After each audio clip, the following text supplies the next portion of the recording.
Akankah kemudian Sri Mulyani bisa menuntaskan pemeriksaan harta kekayaan terhadap anak buahnya ini? Apakah kecurigaan ini akan berujung pada pidana atau sekedar kecurigaan saja, pemirsa? Untuk membahasnya telah bergabung bersama kami ada Koordinator Masyarakat Anti Korupsi Indonesia, MAKI, yaitu ada Bang Bonyamin Saiman, kemudian juga ada nanti akan bergabung bersama kami pakar tindak pidana pencucian uang, Ibu Yanti Ganarsi, tapi nanti pemirsa, dan saat ini kita juga sudah bersama dengan peneliti ICW, yaitu ada Mas Kurnia Ramadana. Nah, pertama saya ingin ke Mas Bonyamin Saiman terlebih dahulu. Kalau kita lihat, apakah jangan-jangan ini memang sudah terlihat dari sebetulnya harta yang begitu banyak 56 miliar lebih ini ada unsur tindak pidana pencucian uang di sana? Ya apapun tetap ajas praduga tidak bersalah karena belum dibuktikan kan gitu kan. Kita ini kan berlaku bukan kayak di Amerika gitu. Anda yang harus membuktikan, belum pembuktian terbalik. Gitu. Tapi apapun begitu PPATK mengatakan pernah menyampaikan kepada KPK dugaan tidak sesuai profil kepada KPK tahun 2012 dan itu rencananya besok akan dimintai klarifikasi terkait dengan yang tidak sesuai profil. Itu kan bahasa penghalusan aja kalau menurut saya, bahwa itu patut dicurigai karena profilnya itu adalah pegawai pajak yang eselonnya baru eselon berapa, golongan berapa, tapi angka keuangannya sudah fantastis. Dan diduga dari kemarin berkaitan dengan teman-teman yang juga media beritakan itu kan Rubicon dan Moge-nya itu tidak dimasukkan ke LHKPN. Dan itu yang saya kira dugaannya ada juga harta-harta yang lain. Karena istrinya itu kalau di medsos juga menampilkan tas-tas branded yang harganya saya kira juga tergolong mahal. Gitu. Dan apakah itu dimasukkan semua? Sehingga ini dari inilah bahasa investigator itu kecurigaan-kecurigaan ini akan didalami begitu. Oke, Bang Bonyamin, ini kan akan diperiksa KPK rencananya ya. Nah ini bagaimana sih biasanya kalau harta seorang pejabat diblejetin atau dirunut lagi sesuai atau tidaknya dengan profil kekayaannya, profil jabatannya, ini bagaimana cara membelejetinya? Ya kan begini, yang bersangkutan bisa dilacak lagi pernah mengurusi apa waktu dia menjadi pelayan bagi wajib pajak dan berada di mana saja dia pernah bertugas, dan pada posisi itulah kemudian dilacak lagi apakah wajib pajak yang dilayani itu dalam kondisi patuh atau sebenarnya ada hal-hal yang disembunyikan. Nah dari sana kalau nanti banyak yang ternyata tidak patuh atau banyak yang kemudian disembunyikan dari wajib pajak itu, kemudian ada dugaan begitu kan, proses-proses berikutnya pasti ada, bisa dipastikan dicari kalau memang ini tidak patuh atau ada yang disembunyikan, itu ada dugaan mungkin gratifikasi, bisa level suap itu, tapi ini sebatas masih dugaan semua. Sepanjang KPK mau gampang aja ini, karena apalagi ada proses-proses transaksi yang itu bisa jadi berasal dari mana, sehingga itu bisa dilacak kemudian dari siapa. Tapi kalau bicara di beberapa case itu yang sudah saya ikuti sejak tahun 2006 begitu, bagaimana wajib pajak itu sebenarnya pernah diproses oleh Dirjen Pajak itu, tapi kemudian ada beberapa persoalan yang tidak tuntas itu. Misalnya berkaitan dengan dulu Paulus Tumewu itu tahun 2007 pernah saya pra-peradilan itu dipublikasikan seakan-akan ada dugaan pajak yang tidak dipatuhi itu 300, tapi kemudian 300 miliar ya.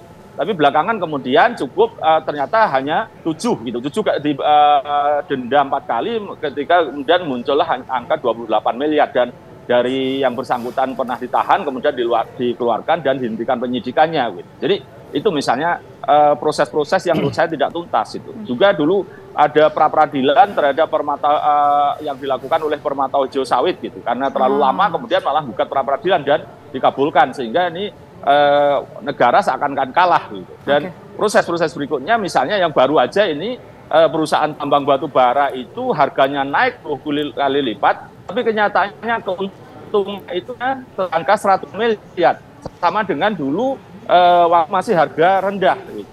Nah itu dugaannya ada transfer pricing gitu. Jadi harga di dalam negeri seakan-akan dijual pada perusahaan X dengan harga murah, baru perusahaan X tadi jual ke luar negeri pada pembeli dengan harga tinggi. Ternyata perusahaan X tadi terafiliasi gitu. Jadi ini banyak hal kalau mau dilacak bagaimana yang bersangkutan atau oknum-oknum ataupun secara keseluruhan itu bagaimana melayani wajib pajak. Oke. Dan biasanya dugaan-dugaan yang bisa dipermainkan itu adalah terkait dengan restitusi atau PPN yang bisa diurus kembali begitu dari proses ekspor impor. Dan itulah beberapa kali KPK juga melakukan penangkapan oknum-oknum pegawai pajak terkait dengan dugaan suap dan dugaan gratifikasi karena permainan yang terakhir kemarin kan juga ada OTT terhadap 3 perusahaan itu kan di Lampung, di Jakarta dan di Kalimantan juga ada gitu. Oke, baik. Nah, sekarang saya ingin ke Mas Kurnia. Kalau dari apa yang disampaikan oleh Mas Bonyamin tadi bahwa mungkin saja nih sebelum-sebelumnya yang bersangkutan Rafael ini pernah punya hubungan ataupun bekerja sama kong-kali-kong dengan katakanlah wajib pajak tertentu. Apakah mungkin ada arahnya ke sana melihat dengan jabatan-jabatan yang pernah ia tempati sebelumnya, Mas Kurnia? Ya, sebelum masuk ke sana memang penting untuk mendudukkan bagaimana sebenarnya status hukum dari laporan harta kekayaan penyelenggara negara. Yang pasti adalah LHKPN merupakan kewajiban hukum bagi setiap penyelenggara negara.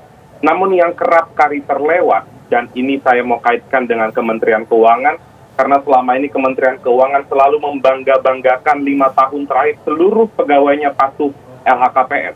LHKPN itu ada 2. 1, apakah penyelenggara negara tepat waktu melaporkan atau tidak, itu mudah dicek di website KPK.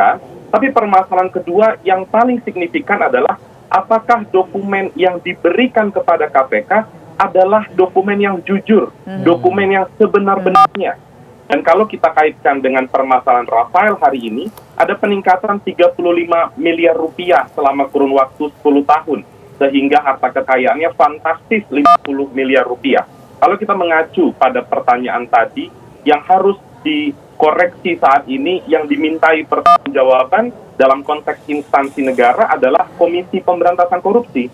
Karena Pusat Pelaporan Analisis Transaksi Keuangan sejak 10 tahun yang lalu sudah melaporkan ada saksi mencurigakan. Bahkan ketua atau kepala PPATK mengatakan ada fenomena Rafael menggunakan perantara atau nomini. Istilah ini kerap atau kental dengan nuansa dugaan tindak pidana pencucian uang. Itu yang harus didalami lebih lanjut oleh KPK. Sekaligus permasalahan Rafael ini membuka kotak Pandora LHKPN. Jangan pernah bayangkan sanksi LHKPN sekalipun diatur di dalam undang-undang adalah pemenjaraan.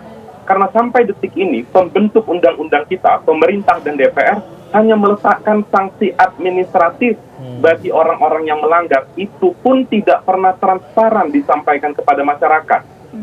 Kalaupun KPK bergerak hari ini itu kan karena ada surat atau laporan dari PPATK, bukan bergerak secara mandiri. Maka dari itu ke depan harus ada pembaruan aturan LHKPN. Misalnya, tentu kita paham tidak semua pegawai Kementerian Keuangan dapat dicek oleh instansi pengawas internal atau mungkin KPK karena ada keterbatasan SDM. Tapi harus ada indikator. Misalnya, ketika ada kenaikan harta kekayaan setiap tahun di atas 1 miliar rupiah, maka yang bersangkutan harus bisa menjelaskan asal-usul harta kekayaannya. Jika tidak bisa dijelaskan, kalau konteksnya pemeriksaan di internal Kementerian Keuangan, harus dijatuhi sanksi administratif. Begitu pula yang ada di KPK hari ini. Perangkat hukumnya ada, solusinya ada, yaitu menggunakan illicit enrichment, itu istilah hukumnya, atau peningkatan harta kekayaan secara tidak wajar. Dan konsep itu sampai detik ini belum diatur di dalam undang-undang tindak pidana korupsi kita.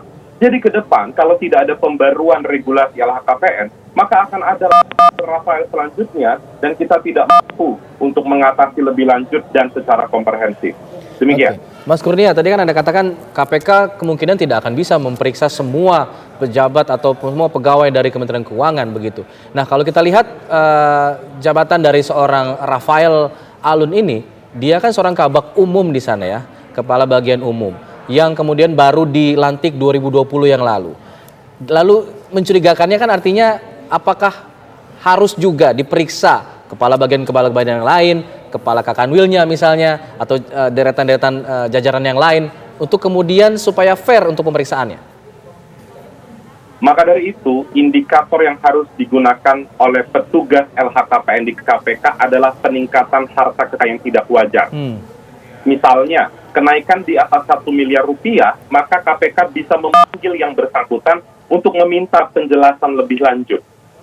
Karena banyak juga kasus-kasus korupsi yang dilakukan oleh pegawai dengan jabatan rendah tapi memiliki kekayaan yang luar biasa besar. Memang satu sisi, Rafael hanya sekedar eselon 3 pegawai negeri sipil, tapi kalau dilihat harta kekayaannya, tentu itu membuat masyarakat kaget. Selain dari itu juga saya ingin mempermasalahkan respon dari Menteri Keuangan. Bu Sri Mulyani membubarkan komunitas motor gede di Kementerian Keuangan. Harusnya itu dijadikan momentum, bukan hanya membubarkan, bukan hanya memeriksa dirjen saja, tapi periksa semua anggota komunitas motor gede itu untuk mempertanggungjawabkan keuangannya. Mekanisme sanksi terhadap pegawai yang menunjukkan gaya hidup mewah, terapkan sanksi itu. Selain dari hal tersebut, juga kita kemarin mendengar pemberitaan terkait dengan rencana Rafael ingin mengundurkan diri. Sikap ICW jelas, tapi meminta agar Kementerian Keuangan menolak permintaan pengunduran diri dari Rafael sampai nanti ada hasil dari pemeriksaan internal Kementerian Keuangan.